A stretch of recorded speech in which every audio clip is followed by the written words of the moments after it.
Hi, എല്ലാവർക്കും നമസ്കാരം.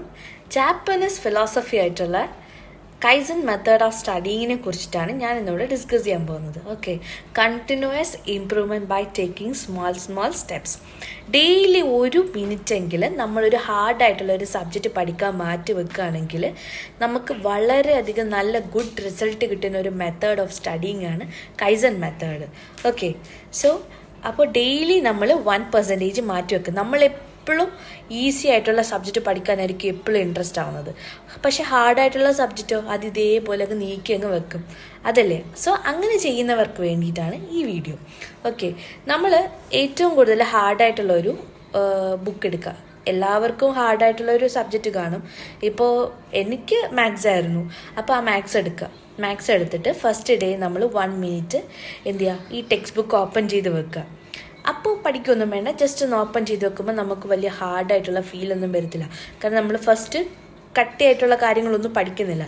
Second ഡേയിൽ എന്ത് ചെയ്യണം, സെക്കൻഡ് ഡേയിൽ നമ്മൾ വീണ്ടും ഒരു ഈ ഹാർഡായിട്ടുള്ള മാത്സിൻ്റെ നെക്സ്റ്റ് ചാപ്റ്റർ എടുക്കുക. പഠിക്കേണ്ട ഒരു ചാപ്റ്റർ എടുത്തിട്ട് അതിലൊരു മെത്തേഡ്.